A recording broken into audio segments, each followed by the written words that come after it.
اللہ یجعل لہ مخرجا ومن یتق اللہ یرزقہ من حیث لا یحتسب. جو تقوی پرہیزگاری اختیار کرتا ہے اللہ اس کے لیے دروازے کھول دیتا ہے رزق کے بھی اور تنگیوں سے بھی نکالتا ہے. اور ابتلاءات تو یہ زندگی کا ایک حصہ ہے, اس سے کوئی نہیں بچ سکتا. اگر اس سے کوئی بچ سکتے تو انبیاء بچتے جو اللہ کے سب سے مقرب ترین بندے ہیں. اور اسی طرح حدیث میں ہے کہ اشد الناس بلاء الانبیاء ثم الامثل فالامثل, یعنی سب سے شدید ترین ابتلاءات میں جو مبتلا ہو وہ انبیاء ہوئے. تو یہ ایک زندگی کا حصہ ہے. بلکہ آج کل ایک کلپ بھی ہے, وہ بھی بہت وائرل ہوا کہ سیکریفائی میں سب سے زیادہ, یعنی اب تو خیر وہ فیل نہیں ہوتا, لیکن اس وقت سب سے زیادہ جو فیل ہوتا تھا وہ بچپن کی محبت تھی. جو میری فیانسی بھی تھی, شادی ہونے والی تھی, تو جب میں نے ان سے کہا کہ میں اسلام قبول کرنے کے حوالے سے سوچ رہا ہوں, اچھا, تو انہوں نے کہا کہ بس یہ سوچ لیجئے کہ یا میں یا پھر اسلام. اچھا, تو میں نے ایک لمحے کے لیے سوچا کہ یہ بچپن کی محبت ایسے کیسے یعنی چھوٹ سکتی ہے, یا ایک دم سے یہ کیسے بدل سکتی ہے. تو جب میں نے یہ فیصلہ کیا کہ نہیں میں اسلام قبول کروں گا, تو پیچھے مڑ کے دیکھا نہ وہ بچپن کی محبت تھی, نہ والدین تھے, نہ بہن بھائی تھے, نہ عزیزہ و اقربا تھے, لیکن آگے اللہ تھے, رسول اللہ تھی, کتاب اللہ تھی, اور امت کے بہترین لوگ تھے کہ جنہوں نے الحمدللہ دست شفقت بھی سر پہ رکھا. ماشاءاللہ. اور میں اسی لیے کہتا ہوں کہ جو اللہ کی راہ میں قربان کیا ہے, نہ صرف اللہ نے اس کو بڑھا چڑھا کر دیا, بلکہ بہتر سے بھی بہترین. الحمدللہ اللہ کی نعمتیں بے شمار ہیں, نو ڈاؤٹ. اور آپ کے اس قصے سے ہم جو پیدائشی مسلمان ہیں, جو وراثتی مسلمان ہیں, ان کو اس نعمت کی قدر کرنی چاہیے. جی, کیونکہ اگر آپ دیکھیں نا, ہم لوگوں کو اللہ معاف کرے بہت سے مسلمان کو قدر نہیں ہے اس اسلام کی جس میں وہ پیدا ہوئے, کیونکہ ہم ایک بلائنڈ فالوور ہیں. ہم نے ابھی تک اسلام کو صحیح طریقے سے سمجھا نہیں, تو اس کی قدر کیسے کریں گے. آپ وہ شخص ہیں نا جنہوں نے وہ تاریکیاں بھی دیکھی ہیں, اب اس اجالے میں آپ جی رہے ہیں جس کی آپ کو قدر ہو رہی ہے.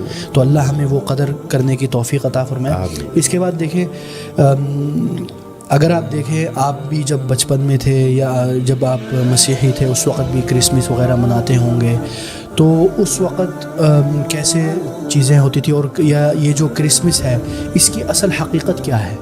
اس کے متعلق کچھ لوگ بولتے ہیں کہ اس کے مطلب ایک تو جو میس ہو گیا اور میس, ان دونوں کا کیا مطلب ہے, اور یہ سارا آپ ذرا اس کے بارے میں اگر ہمیں بتائیں.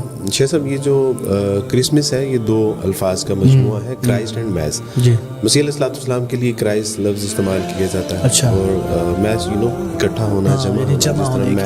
جی جی. اچھا, تو یعنی مسیح علیہ السلام کے لیے جمع ہونا, اکٹھا ہونا, یہ اس کے لیے جو ہے وہ استعمال کیا جاتا ہے. لیکن اس سے پہلے بھی آپ نے جو پوچھا نا کہ آپ کے زمانے میں بھی, تو سچی بات ہے کہ ہمارے بچپن میں شاید یہ کمرشلائز نہیں تھا اتنا. اچھا, آج جتنا اس کو کمرشلائز کر کے مسلمانوں میں اور مسلمانوں یعنی اگر آپ دیکھیں تو آج کل مسلمان ان سے بھی زیادہ انداز میں, تو یہ بہرحال ہمارے بچپن والا کرسمس نہیں ہے, یہ تو عجیب و غریب قسم کی کوئی تہوار ہے.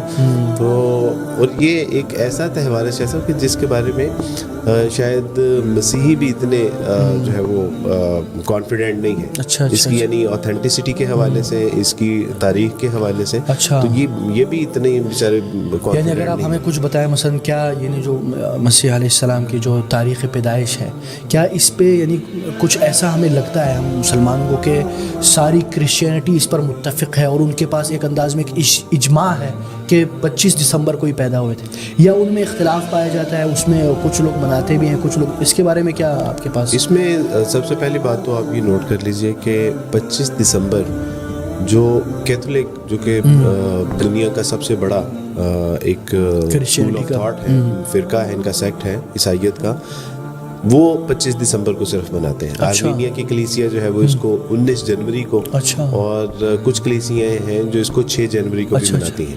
کیا کچھ ایسے بھی جو نہیں مناتے؟ جی بالکل ایسے. اچھا, یعنی ان کے ایک معروف اسکالر ہیں شہزاد تحسین گل. اچھا, تو وہ کہتے ہیں کہ یہ پیگنزم ہے. اچھا, بت پرستانہ اقوام کی روش ہے جو آپ انہوں نے کہا کہ مسیح علیہ السلام کا, اور عیسائی ہیں اور سیمنری میں وہ پڑھاتے ہیں, یعنی کوئی عام بندہ نہیں, ان کے مذہبی رہنما ہے, وہ اس کو پڑھاتے ہیں. اس سے بھی آگے اگر آپ جائیے تو پوپ فرانسس سے پہلے جو ایک پوپ بینیڈکٹ تھے, ان کی کتاب ہے دی جیسس آف نازرت. اچھا, انہوں نے اپنی کتاب میں لکھا ہے کہ آپ اس بات پہ بحث کر رہے ہیں کہ مسیح علیہ السلام کی 25 دسمبر کو پیدائش منانی چاہیے یا نہیں منانی چاہیے.